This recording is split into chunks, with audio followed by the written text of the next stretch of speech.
Mic in the front. Good evening, sir. My name is Simi. My question is, why are the ladies not allowed to divorce their husbands in Islam? Sister asked the question that why aren't the ladies allowed to divorce their husband? As far as divorce is concerned, sister, broadly, you can categorize divorce into 5 categories. One is by mutual consent of the husband and wife both. First category. Second category, unilaterally by the will of the husband. Third category, that if it is mentioned in the nikah nama, when a woman is marrying a man, if she mentions the contract, by default, the authority is given to the man in the Quran. Why? I'll come to it later on. But in the nikah nama, since marriage is a marital contract, a woman can put down any clause in marriage which is not prohibited in the Quran.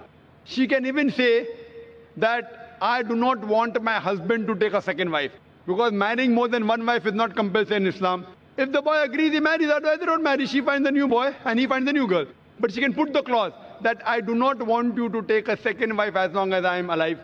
But you cannot put a clause which is against the Quran. You can't put a clause saying, I don't want you to offer prayer, because offering salah is compulsory. You can put a clause which is optional. Similarly, she can put a clause that I too want to give unilateral divorce. It's called as talaq-e-tawfeed or isma. Third category. Fourth category is if she does not mention in the clause, but yet she wants divorce, she can request the husband, I don't want to stay with you. She can request the husband to give divorce. That's called as qala. And the fifth category, if the husband does not agree, and if the husband ill-treats her, she can go to the qazi, she can go to the judge, and she can take nikah-e-fask. That means nullification of the marriage. If the husband ill-treats her, does not give her her rights, she can go to the judge and she can nullify the marriage. So even a woman can take divorce. But under normal circumstances, the man has been given the authority. Why? Because in marriage, the person who's the loser is the man, not the woman. The woman gains.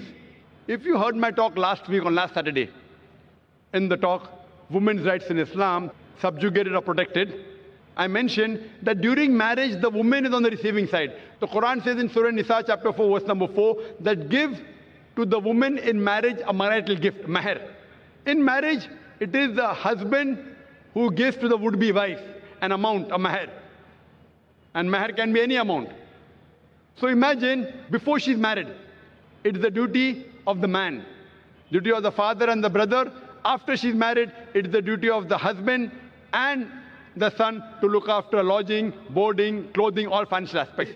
And if divorce takes place, it's the duty of the parents to look after her. If not the parents, it's the duty of the society to look after her. If not the society, it's the duty of the Islamic State to look after her. So she's financially secured.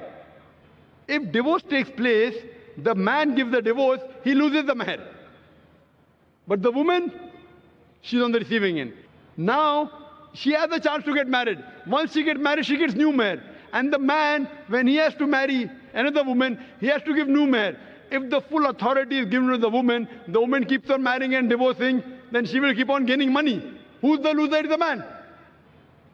Almighty God even protects the man's status. Otherwise, I have to give a talk on man's rights in Islam. Because if a divorce takes place, man is more of a loser than a woman, financially and otherwise. Woman gets protection from the family, from the society, from the state. Man doesn't. So because of that, Allah Almighty God has secured the man. But yet if the woman wants, she can mention in the marital contract, she too can give divorce. Or she can request divorce from the husband, called as kula. Or if the husband ill-treats, she can go to a judge and she can nullify the marriage, which is called as nikah-e-fask. Hope that answers the question. Yes, thank you. Yes, the sister in the